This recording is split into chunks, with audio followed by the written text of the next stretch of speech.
All right. So once again, you're all welcome. Today, what I want to do basically is to refresh your memory on what we did the last time very quickly. That wouldn't take much time at all. Okay. So the last time I ended by telling you that the technical efficiency of a firm is the pure technical efficiency multiplied by the scale efficiency, okay, multiplied by the mix efficiency. I explained that. That was what I did the last time. All right, so now we want to go ahead and explain what the scale efficiency is. What is that? What is the scale efficiency? Okay, so that's what I want to quickly talk about. Now, there's a bit of a slight distinct difference between scale efficiency and economies of scale. And so I want to clarify that. When we talk about economies of scale, you know the average U-shaped cost curve in a standard microeconomics. Okay, the average U-shaped cost curve. Let me just remind you of the average U-shaped cost curve. It is something like this, where you have the production and then you have the cost, and the U-shaped cost curve is like that. Okay, so that is the average cost curve. Now, it can be the long run average cost curve, where you have the short run average cost curve actually, moving on inside. Now, the falling part of the average cost curve, this part where it is falling, okay, what that means is that if cost is say 100, okay, when output is say 10, and cost comes down to say 50, and output goes to 25. So even though there is a fall in the cost, there is an increase in the production. So as you produce, you are supposed to incur more cost, but rather you are reducing cost. That is average cost curve falling now. Okay. Now, when there is a fall in the average cost curve from the average cost curve, then we are having something we call increasing returns to production. Okay. So as you increase the production, the scale of production, okay, the scale, you have the average cost falling. And that is what is known as economies of scale. That is basically the economies of scale of the microeconomic theory. So when we talk about economies of scale, it is as a result of spreading your fixed costs over the production capacities. Because the fixed cost is fixed and the variable cost is moving, it's not fixed. And so as you now add more labor to produce more output, okay, over the fixed cost, okay, the average cost falls. And that is the economies of scale. Now, when it comes to efficiency and productivity analysis, we speak a lot about scale efficiency. And the scale efficiency is similar or the same as the principle of returns to scale. Remember, there are three kinds of returns to scale. What are they? Okay. The three kinds of returns to scale, okay, they include, okay, so when we talk about returns to scale, we are talking about the constant returns to scale, the increasing returns to scale, and then the decreasing returns to scale. The returns to scale, the rate at which, production changes when there's a change in the size of the firm, the scale. Now, scale efficiency is obtained when you estimate the technical efficiency under the DRS or under the CRS. So let me take you back here. So let's say that you have the technical efficiency. This technical efficiency is the one estimated under the constant returns to scale. And when you do that, you can also estimate the technical efficiency under the variable returns to scale. Okay, VR. It is that one we call pure technical efficiency. And then this, when multiplied by the scale efficiency, it gives you the constant returns. So scale efficiency, if you look at the mathematics, is simply the technical efficiency coming from the constant returns to scale. And you're going to learn, you're about to learn that the constant returns to scale was the model developed by Chance, Cooper, and Rose, CCR. And then the variable returns to scale is the one that was developed by Banker, Chance, and Cooper. So the technical efficiency under Banker, Chance, and Cooper, okay, when you divide the one by the Chance, Cooper, and Rose by the Banker, Chance, and Cooper, you will now get the scale efficiency. Okay. Now, this might not make full sense unless you get a graphical spirit to it. But the key point is this, before I show you the graphical spirit, if the scale efficiency, okay, is, if you calculate that score and it is equal to 1, then it means that the firm is exhibiting that scale efficiency. Okay. If it is less than 1, then there is scale inefficiency. And when there is scale inefficiency, then the firm is exhibiting constant returns, or sorry, the firm is exhibiting diminishing returns, okay, what we call DRS, diminishing returns to scale, or the firm is exhibiting increasing returns to scale. These are the two things the firm is exhibiting. When we get to the practicalities, I'll explain it well for you. But that's the key point. The firm is either operating at increasing return or decreasing return. Ali et al. Has a better way of explaining most of these things for us. So look at this graph here. Okay, look at the graph on the bottom. Now the graph on the top left, okay, this graph on the top left here, it is showing X2 and then X1. So whenever you have X1 here and then X2 there, we are dealing with input orientation alone. Okay. But when you have Y1 here, Y2 there, we are dealing with output orientation alone. But when you have X here, Y at the top, now we are doing it possibility of having both input and output orientation. So that one is both. Okay, both input and output orientation. Okay, so we are going to use these individual letters to show you. There are two graphs that are here. There are two graphs. The first graph is this one that is so straight here, this one. That is a constant returns to scale graph. But there's another graph which starts from G and moves all the way to B, moves all the way to A, and then finally moves to C, like H. So it starts from G, it goes to B, it goes to A, it goes to H. That graph is known as the VRS, the variable returns to scale graph. And it is that one that was developed by Banker, Chance, and Cooper. Now, the constant returns to scale, you can see that it starts from the origin, straight from the origin, and then it keeps going and going and going, that's it. But the variable returns doesn't start from the origin, it starts from anything away from the origin, and it keeps breaking down. It keeps rising and falling and falling and falling, like that. So that one is looking like the standard production function. Okay, you might remember the standard production function, which looks like something like this. Okay, it's looking a little bit like that. It has different aspects to it. Okay, so what I'm going to do is to use these ones to explain scale efficiency. Okay, scale efficiency. All right. But I'll do that in the course of the course, not exactly today.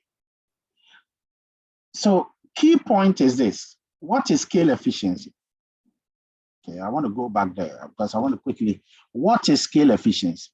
And note that down. That scale efficiency deals with the performance of the firm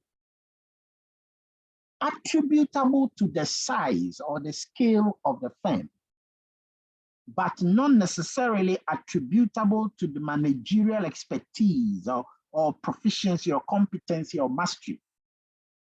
It's not attributable to managerial acumen. You guys might remember the last time we met, we explained that pure technical efficiency is the one attributable to managerial performance. That's why it's technical, pure.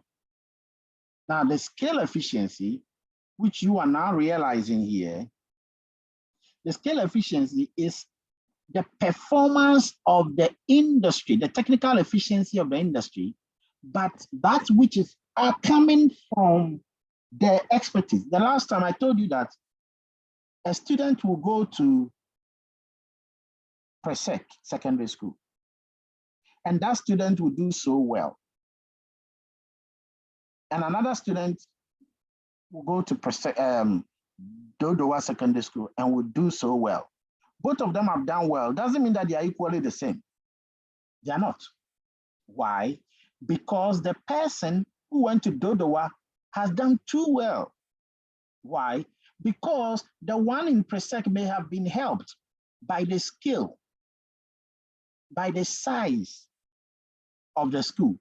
What includes that skill? The facilities, the buildings, the air conditioning room, the libraries, the great teachers.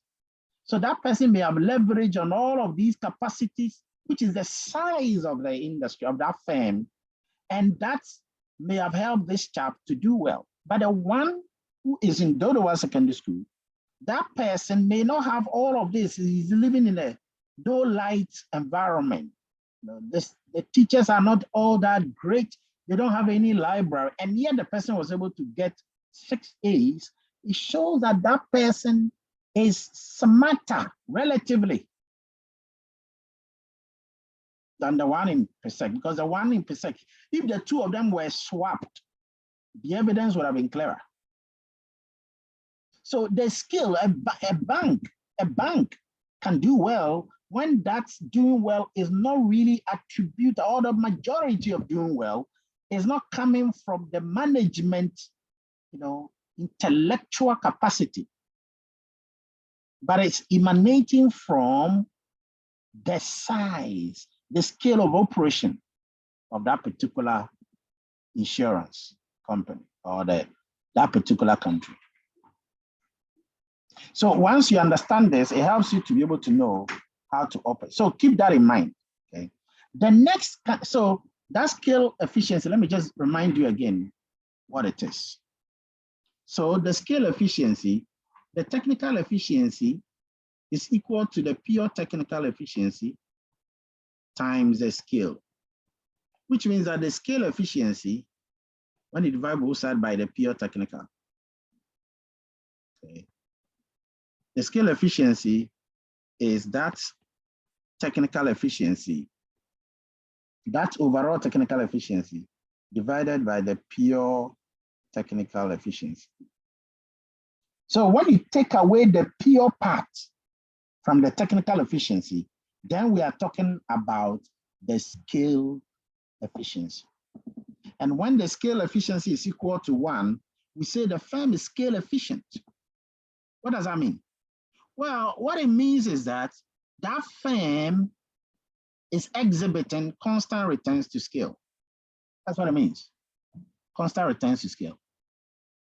What that means is that the firm is operating at a point where size is irrelevant. Okay. The firm is operating at a point where size does not play a key role. In other words, the firm is operating at a point where the size is not really having an impact, because for it to be 1, what it means is that the technical efficiency divided by the pure technical efficiency is 1, which means that both of them were what? 1. 1 over 1 is 1. So it means that everything is technical efficiency. And so size in particular doesn't have a real case. However, so the firm is operating at a constant return to scale. So if there is an increase in the level of production, the level of production, all right, the firm will still be operating at a constant level, at a minimum cost, not at a falling average cost or at a rising average cost, but at a minimum cost. And please, I want to mention something. This is very important here. This is important, so you want to pay attention. When we talk about the scale efficiency, we are talking mainly in the short run. In the short run. And when we talk about economies of scale or returns to scale, please, I'll come back to you. Returns to scale, we are talking about the long run. The long run. But you see, it is the individual short run cost curves, okay, that will eventually lead to the long run. It's an individual short run cost curve that will eventually lead to the long run. So sometimes we use them interchangeably, but I want you to know. So when you are talking about the returns to scale, which is a long run, when you are able to calculate the returns to scale, which is the scale efficiency, and the score is 1, we say the firm is exhibiting constant returns to scale. But if the score is less than 1, the firm is exhibiting decreasing returns to scale or increasing returns to scale. But the exact location of the firm, we will look at it later.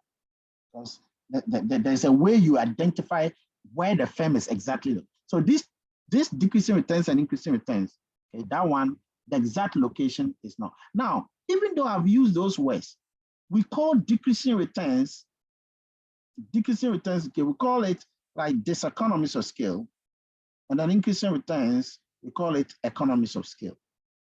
So we use the term economies of scale and diseconomies of scale for the long run, whereas we use the increasing and decreasing returns when we are talking about the short run. So please note the difference. But as for constant returns, it doesn't matter whether it's short run or long run, it's at the same point, because you see that the minimum point of the short run cost curve will be at the same point as the minimum point of the long run cost curve. So, all right. So let me see whether you've got some questions on this. So when the firm is exhibiting constant returns equal to 1, it means that the size, did I say size? The size doesn't matter, or what am I saying? When the firm is exhibiting constant returns to scale, what it means is that all the firms are operating at the same optimal scale size. That's what it means. All the firms are operating on the same optimal scale size. In other words, there are no bigger firms or smaller firms. Okay, there are no bigger firms. But when you have decreasing returns to scale, what it means is that that firm is too big. And so we'll have to come down. And when you have increasing returns to scale, it means that that firm is too small. And so we'll have to increase the size. Again, we'll dig into these things, as time goes on. Any other question? No. Yes. Is there any way where the scale efficiency will be greater than 1? Is it possible? No. Okay. It's just like when normal efficiency scores are not designed for them to be greater than 1 for input orientation. So it's going to be just like any of the other efficiency scores. Okay. But it's an interpretation that will change as we move further, you see. Hello, sir. Yes. Sir, so there, with regards to increasing returns to scale, constant returns to scale, and the decreasing returns to scale, does the kind of industry play a role, but not just the firm, but the kind of industry? Because some industries are very competitive. Yeah, it's the firm, it's the industry. It's the industry that will determine where the firm will be located. Okay. Yeah. So it is the location and operation size of the firm. And the industry can be, if you are in a certain industry where you are doing a lot of research and innovation, R&D, like an industry where there's a lot of R&D, that industry is going to be at a bit of an advantage over time. That industry will be exhibiting increasing, what do you call it? Over time, that industry will be exhibiting economies of scale because the industry is going to have an advantage. So it will be exhibiting economies of scale. But that can also determine the size of the firm. So an industry can be small. Sorry, a firm can be small. And another firm can be big. A firm that is small, that firm is exhibiting decreasing returns to scale. A firm that is big, well, a firm that is small, I always get confused with it. A firm that is small is exhibiting increasing returns to scale. A firm that is big is exhibiting decreasing returns to scale. So when you are too big, it means you have to reduce your size. And when you are too small, it means you have to increase your size. So such two firms can come together as a measure. So mergers and acquisitions are ways to deal with, too big and too small firms. And so you can look at the impact of measures. When firms have merged, how does that affect their technical efficiency? And there are certain papers that I've looked at. We'll dig into all of this. We'll come to that one, that point. When you look at this graph on the bottom right, I told you that one of the graphs is called constant returns. Now that constant returns is the technology. So the technology is a space, which is OA and then OX or OG. That whole space together with the lines, they make up the constant returns to scale technology. That's for the industry. That's for the industry. But when you look at the space, which is GBAH, and then bounded by the X, that graph, it is exhibiting the variable returns to scale technology. So in this case, we are talking about the industry and the technology. We are not talking about the firm.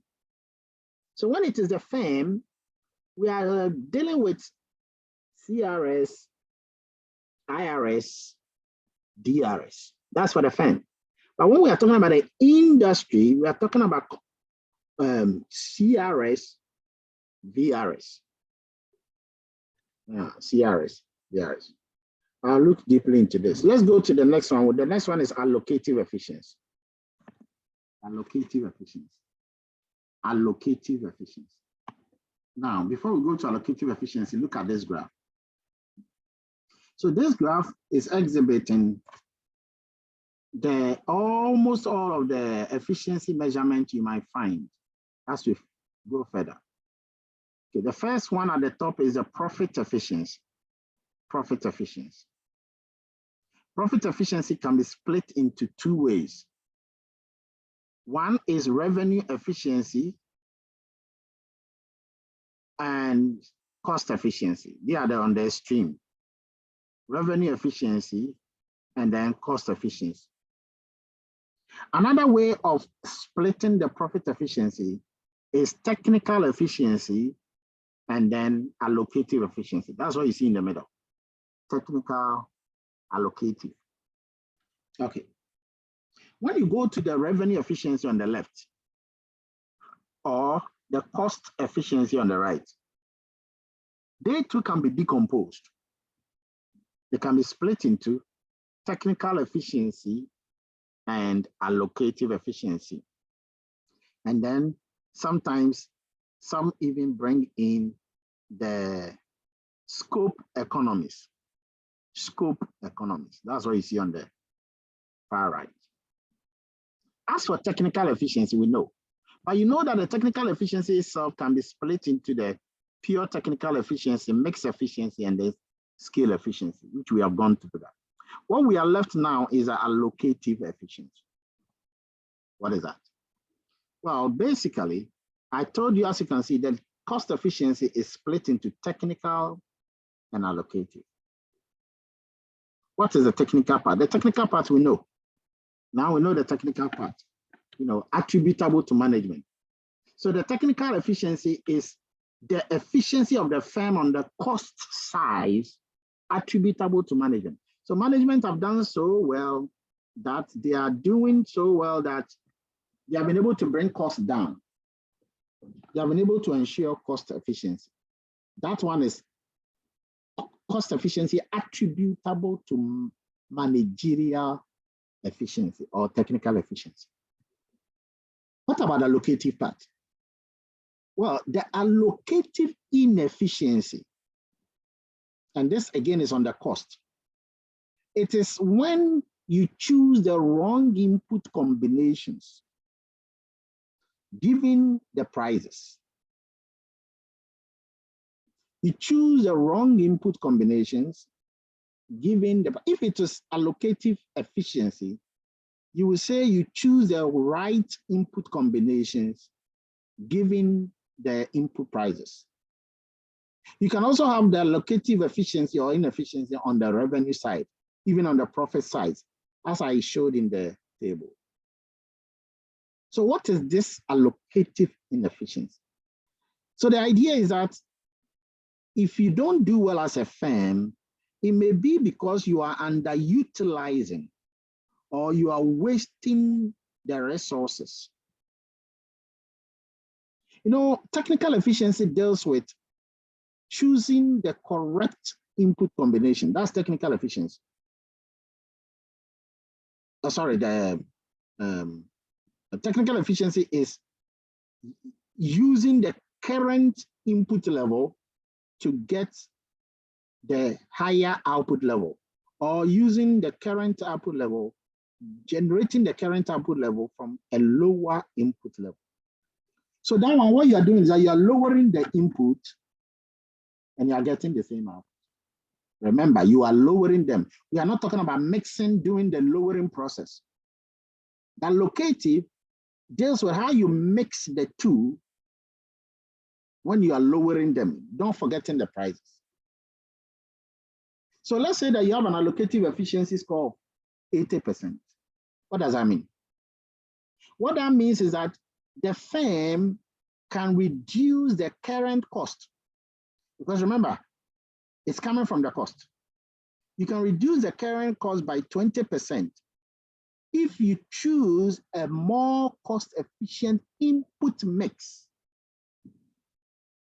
Input mix. So it is not just the fact that you are lowering the input, which makes you efficient, but in the process of lowering the input, you are mixing them well whilst you are lowering them. So let's say that you have two inputs, and the two inputs are capital and labor, and they use them together. So let's say that you have labor of, labor of 10 workers. You have 10 workers. Each worker is provided with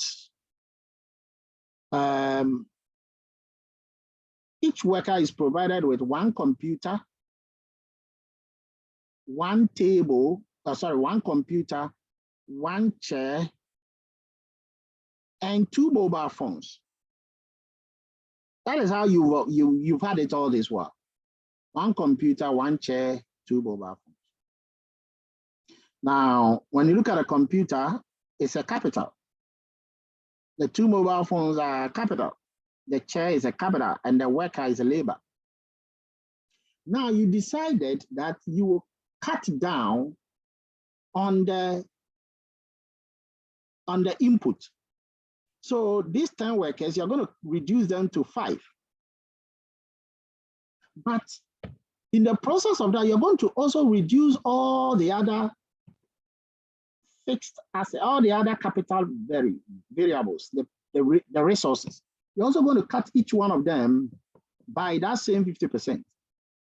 And then you realize that, but why should even a worker have 2 mobile phones? what is the use of 2 mobile phones anyway? So you realize that now, after you've done the reduction, you will now reduce the mobile phones as well. You will now cut the mobile phones down so that each worker, because the person would not be using 2 mobile phones at the same time. It's a wrong mix. It's a wrong input mix where you have 1 mobile phone on this year and the other mobile phone on the other year. So if you are able to now reduce the mobile phones whilst you were cutting down the other input, now you have been allocatively efficient. Okay, so your percentage of cutting down costs by choosing a more cost-efficient, mobile phone, that makes you allocatively efficient. Allocative efficiency is a little bit tricky, but the key point is that by the time you decide that, and please note, you can decide that you are not going to do anything to the input, but the only thing is that now you are going to mix the existing inputs correctly. Okay, you are going to do the input mix very, very efficiently. So you're not reducing it. That is still allocative efficiency. That is still allocative efficiency. All right. So this point is very important to me. What is so key about allocative efficiency that is different from technical efficiency? Okay, Doc. So when we talk about technical efficiency, it's attributable to the management. That's the efficiency on the cost side for management. But with the allocative efficiency, we are talking about the input or the cost efficient input mix. Mm-hmm. Yeah, but I want to understand what is so about allocative efficiency that is different from technical efficiency. Okay, Doc. So with with technical efficiency, we are, for example, we are using maybe the current input level to get a higher output level. But with the allocative efficiency, we are dealing with both the inputs and the outputs together. Okay, who can come again? Yes, Adiaba. Look, I think the most important thing between technical and allocative efficiency is with respect to the input prices. Mm-hmm. And so in technical efficiency, one can calculate technical efficiency without the consideration of prices. However, if you want to know the allocative efficiency, then the consideration of prices come in. Okay, I like that point. You've hit on a point, but there's a key thing though about allocative and technical. Yes, Kwaku. Okay, Doc, just to add to what Adiaba said, I think with the allocative efficiency, it looks more into how management is able to use the right inputs. Whilst technical efficiency does not just look at the input, but other variables. Okay, so the first point you spoke about is what I like. So allocative technical deals with reducing the input. You are reducing the input given the output level, and you are reducing the input. Whether in the process of reducing the input, whether the mix is good or the mix is not good, you don't care. So the example I gave you, you could have reduced the 10 workers to 5 and also reduce each worker using 2 mobile phones, which is 20 mobile phones, and then brought it down to 10 mobile phones. That means that each of the 5 workers now are still using 2 mobile phones. But then that 2 mobile phone, you now realize that the mix is not good. The mix is not good. And so you try and then cut down or adjust the mix. So let's take, for example, you have 10 workers And then these 10 workers, you decide to now cut them down to 7 workers. But each worker is using a laptop and a chair. And you did nothing with the laptop and the chair. So now the 7 workers are going to use 10 laptops and then 2. So now there's a wrong input mix because some of the inputs are going to be there for nothing. And then the price attached to those inputs are going to be affected because the price will also incur cost. So how different resource inputs are combined to produce the different mix of outputs. And then, the mix of the inputs and the mix of the inputs are more important given, of course, their prices. That is key. But then the technical efficiency just reduce the input and then move on. But in the reduction of the input, you are also adjusting the mix. And you don't adjust the mix to the exclusion of the prices. Okay, now let's go to allocative efficiency and cost efficiency. How about that one? Sir, question, sir. Yeah, go ahead. Okay, sir. So if I get you right, with allocative efficiency, it goes beyond just reducing the input. So it deals with the input mix.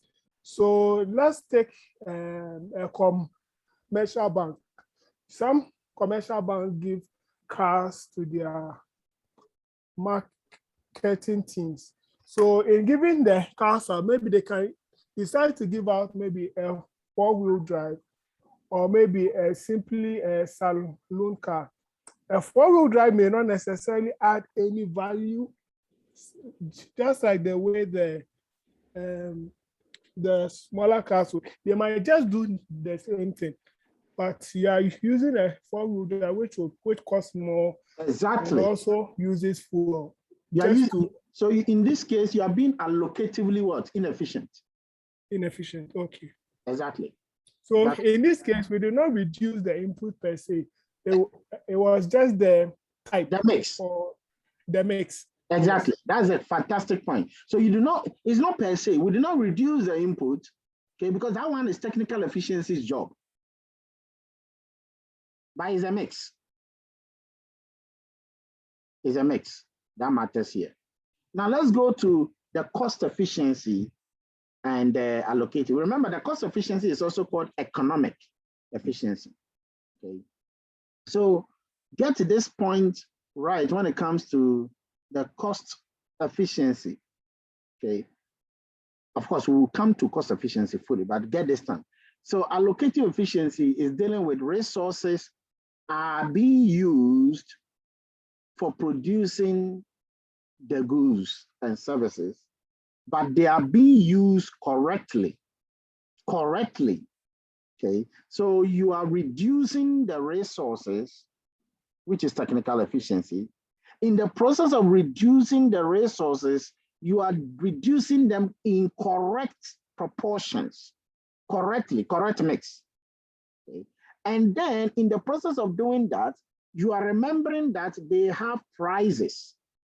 And when you now combine the input you are reducing, technical efficiency, in their correct mix, that is allocative efficiency, given prices, that together now means that you've been able to reduce the cost value correctly. And that is cost efficiency. I hope that makes sense. Yes, Doc. So from that explanation, it means that cost efficiency is equal to tanker efficiency times allocative efficiency. Perfect. That's it. That's the exact point. And that is what wraps up the conclusion of this.